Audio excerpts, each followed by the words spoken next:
This is the RMX-Ignite. It's the replacement for the RMX-1000 hardware standalone effects unit for Pioneer DJ AlphaTheta club setups. This is the kind of thing you will find in a club, in a setup just like this one here, where you've got the AlphaTheta mixer, the Pioneer DJ mixer in the middle, the CDJs on the side, and then very often something like this at the top here. As I say, the RMX-1000 is the one it replaces, which is unbelievably 14 years old. How time flies. I remember reviewing that back in the day, and that replaced the EFX-1000, I think, if my memory serves me correctly. So this was long overdue.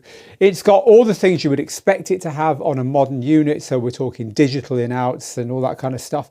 It's got a proper screen on it now, which is something that you didn't get on the other one. Basically everything about it is different. Paddles weren't really a thing back then. They certainly are now. So we're going to talk through in this review all the different effects that are on this, the sampler, the different areas, how this is connected up, how I've got this connected up on the equipment here, and how this is now routable with a USB cable instead of using the old-fashioned in-outs on the back here, which of course you can still use, and everything else about this unit that makes it a thoroughly modern upgrade.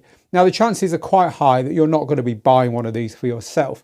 You might do. We do have people who happily spend on the whole setup I've got here just for their home, but most people will encounter this in the club. And so the whole point about a unit like this is that it's immediate and quick to use. It looks quite good when you're using it, right? So you're playing away and you've got your big paddles and you've got your big isolator, as we're going to find out, and other things, knobs on it and all that stuff. It just kind of looks nice and looks good to use, and it's very immediate to use. So I'm going to show you how you can just get going on this really, really quickly, even if you've never used it before, and I mean that. But also, it's versatile enough to be able to allow DJs who use these all the time. In other words, it's part of your rider. It's there in the club setup when you go and play your gigs at festivals and so on. It's always there. DJs in that camp, it's got everything to allow them to come up with stuff which only they can do, either because they've just found a combination of stuff here that works for them, and there's a lot of stuff you can do here, or because they're loading their own samples into here, which you can do more easily than ever, and then putting quick little patterns on here and then using all the effects to make these sound like nobody else. So look, you already know if this is something you're interested in. You've probably been using the RMX-1000s, you might even own one. I'm not even going to go through the differences between this one and the old one, because 14 years on, you'd expect there to be an awful lot, and indeed there are. They'll become clear when you watch the video. We'll start off then by talking about how it looks and feels and how to set the thing up. So immediately, it is a really well-built pro unit designed for clubs, designed to last another 14 years. It's quite heavy. It's clearly on a metal chassis. The unit is actually plastic. It's got this kind of gloss at the top and this matte at the bottom. Really big knobs here, this low, mid and high. Really big levers here. Selectors for the effects for each of these areas, which we'll get to there. Then at the top, it's got some kind of universal controls which allow you to browse on the new screen that they've added, which is very nice, and also to keep everything in time. That's what this area here does. It allows you to sync, to auto sync, and to move the phase of the unit. There's also an echo time here control, which allows you to change how long the echoes echo for effectively. And then, as I said, down here is the sampler. You've got 4 sample triggers. They're not velocity sensitive. They're just on-offs here, and a few controls for this, including a nice sample roll section. The big release echo has got a new feature on it, which I'll get to and show you. So around the back of this, from this side then, we've got our old-fashioned inputs and outputs, which are unbalanced TS inputs and outputs that you can route from either a send return on the back of a mixer or directly from master output. This button here lets you choose whether you're going to use master output CDJs or send and return. So this is for Pro DJ Link, that lets it take the actual BPM from Rekordbox analyzed tracks to keep everything nice and tight. It can guess the BPM if you haven't got that. Here is where you can plug in a USB in order to use your own samples on the sampler. Although if you've got this here, then you can just have them on the same USB you've got plugged into the CDJs, which is nice.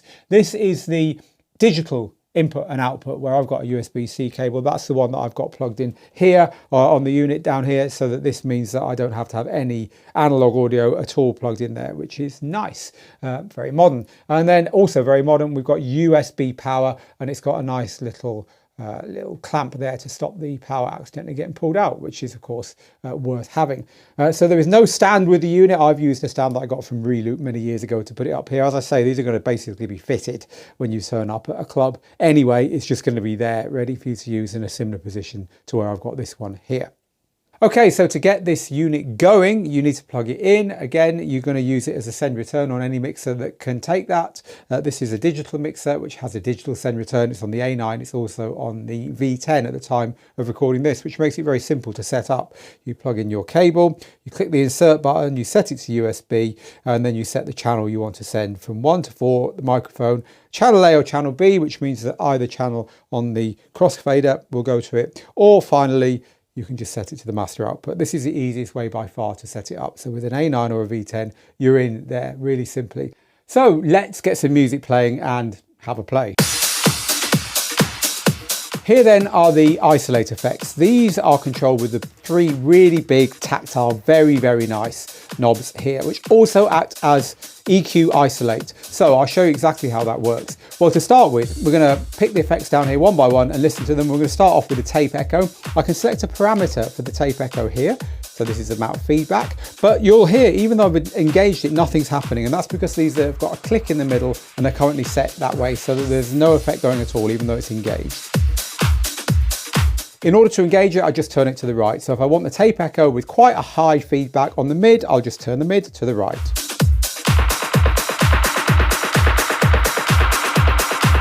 Same with the highs.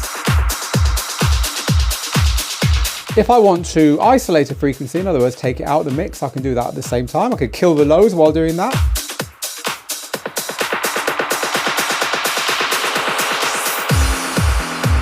And so on.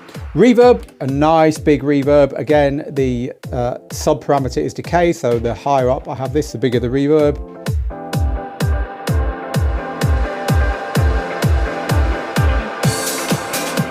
Unsurprisingly, as you're hearing, the effects sound really, really nice. Well, that said, actually on disco, I think maybe an overdrive effect on the kick drum might not be the right thing, but this is the best way of showing you what it sounds like.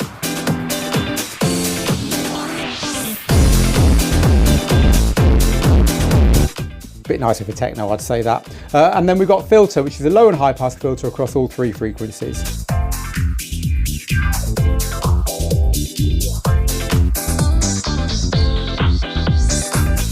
In this instance, the subparameter is the resonance. All right then, so ducker.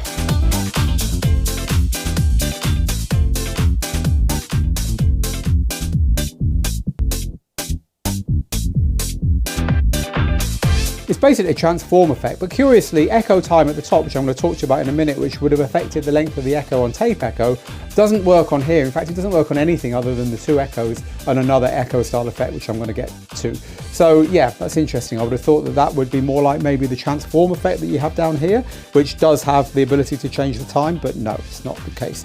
All right then, and then finally rhythm, chops up the rhythm in quite an interesting way like this.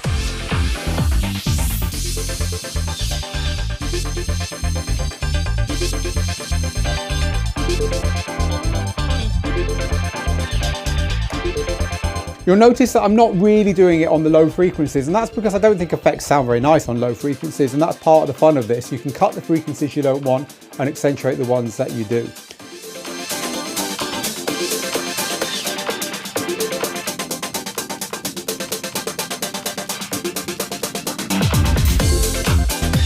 Okay, let's move up to the lever effects. So unlike these, where you get this sweep between a lot of effect, not very much effect, and isolate, these are on or off. These are just like the paddle effects you find on scratch mixes and so on. We've got some similar effects though. So for instance, echo is very different, very similar to the tape echo down here.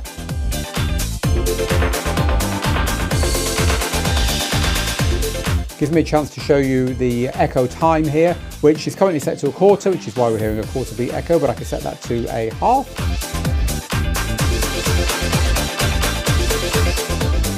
And you do have the sweep, so even though it's a click, even though this is clicking from a quarter to a half, to an eighth, to a 16th, you can still sweep the control for that classic kind of echo frequency effect when you sweep any echo between 2 values like this.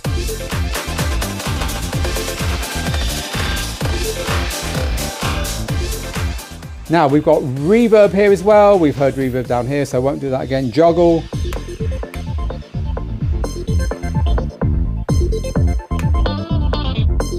Basically, it's a half beat echo on any frequencies that you engage it on. Again, it's set to half beat, doesn't matter what this is set to up here.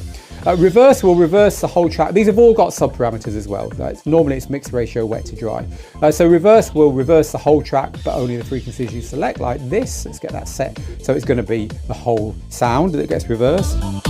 If we reverse just the mid and high frequencies, or one or the other.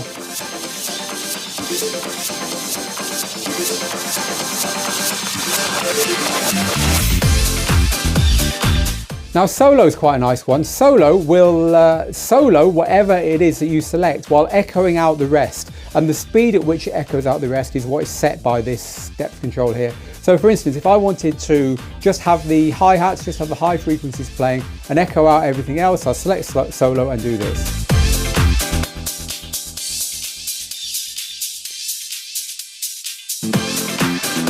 Or the mids. And stretch is exactly what it says, it's a time stretch. So again, this one is a little bit extreme. So I'm going to put it all the way up, the depth all the way up, because I think mixing time stretch with unstretched does sound very strange. But this is what it sounds like.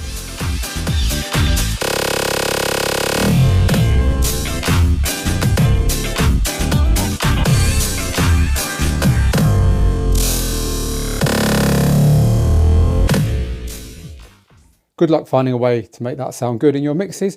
You might have started to guess that, you know, these are brilliant, these are wonderful, but for certain types of DJ, if you're a DJ who, you know, hands up like me, likes a bit of reverb and a bit of echo and maybe some filter, this is probably overkill, but it's so immediate. And the thing I'm going to move on to now means that you can get out of jail if you mess up. But I do think that given one of these in front of you for long enough, you will find ways of using it. So here's how to correct something where it just sounds horrible. You really messed up, right? So we're going to, let's just select something a bit crazy like stretch.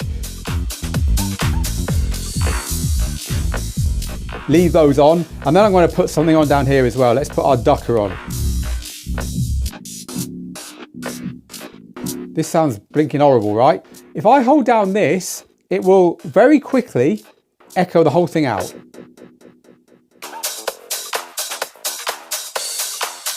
And return to where I was before I'd done any of this. Now the track was near the end there, but if I go somewhere near the beginning of the track or something further back in the track, it'll probably be more obvious what this does.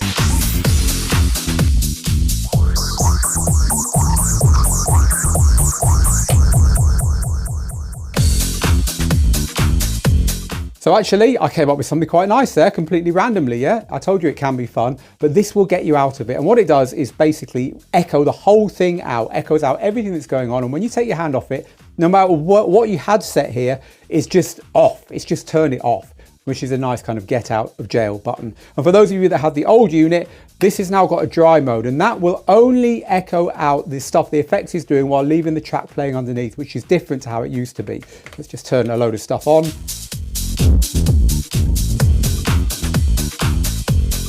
You'll notice that the track didn't stop playing underneath. It's a more subtle way of getting out of what you were playing, which wasn't on the other unit. So look, some really immediate, great sounding effects with some lovely big fat controls that are designed to be right in front of you. Far more fun, I would imagine, for most DJs who are heavy on effects than having to mess around with the smaller stuff down there on the mixer, right? That's part of the fun of a unit like this. But because this is 14 years on, there's more here, much more here than in the old RMX-1000. The sample area here with the screen, with the ability to load samples, with where you can load samples from and with what you can do with samples is just fantastic. So let's take a little look at how this works. So you have 4 sample trigger pads here. They're not velocity sensitive. They do feel nice. You have the screen telling you the 4 currently loaded sounds. So when you switch the unit on, it's got a 909 ride, snare, clap and open hat. Sampler volume there for the overall volume for this section. Now you also have the ability to change these, and this is where it gets interesting. So for instance, if you just wanted to play back samples, you'd probably want to have in the back prepared on the utility for your Mac or Windows computer, your own DJ drops or whatever, that you're literally using this just to drop over the top of the music whenever you want. And you can, again, also have them on the USB that you've got plugged into your players, as long as you've got Pro DJ Link in around the back. So you can load your own sounds on here. The way you do that is by hitting the Browse button, going to Bank Select, going to User, and loading any sounds that you've prepared. But in the factory settings, you get a few more kits as well. So I'm going to load an 808 kit now, just to show you how to change the kit. Now I've got some 808 sounds on there. And what's nice from here on in is that you can make very temporary, very fast, rough and ready little drum loops of your own. You can literally play them on the pads using the sounds that you've got loaded here by pressing this button here, overdub. So if I press overdub now, you can see that the timer is going past here, showing me beats and bars. Let's stick a kick drum in. Now let's add in some more. Let's put in some snares. Let's put some claps in.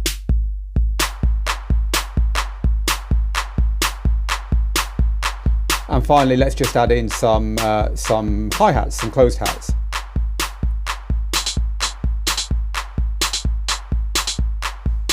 So I've got my little drum loop going there. Now this has its own effects that work with the drum loop that you've programmed in. So they're called sampler color effects, and there's all these settings here.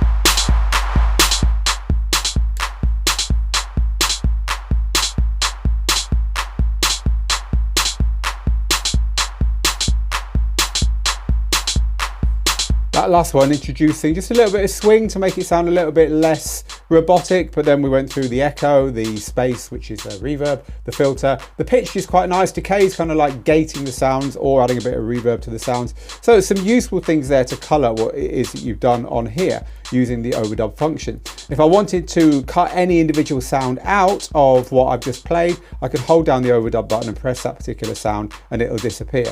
So this is the bit where we can get even more creative with it up here on the sample roll, because now using this little pattern here, I can roll what I've done in the same way you would use a loop roll on a DJ controller.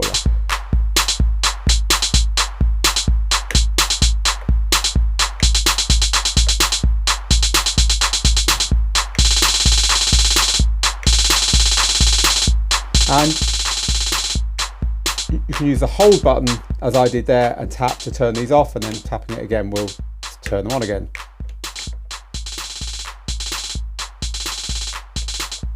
You can press more than one of these as well, which is quite nice to give yourself a bit more swing. So you can have fun setting something up on here, and now it gets even more interesting because we can send this over to here. So these are the sources for the effects. So sampler is currently on. Now it's off, now it's on. So this is now being sent through here. So I can use anything we've seen over here on this.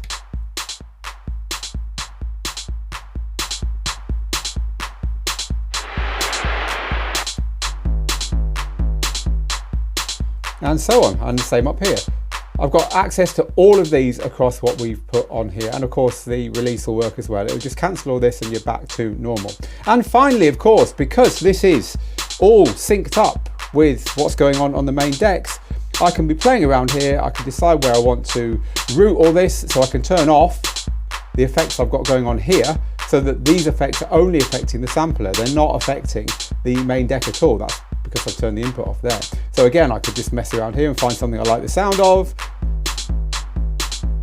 Let's just put something else on just for the sake of it. Let's put a bit of reverb on. And then I can drop straight back into the music that I was playing down here on the decks.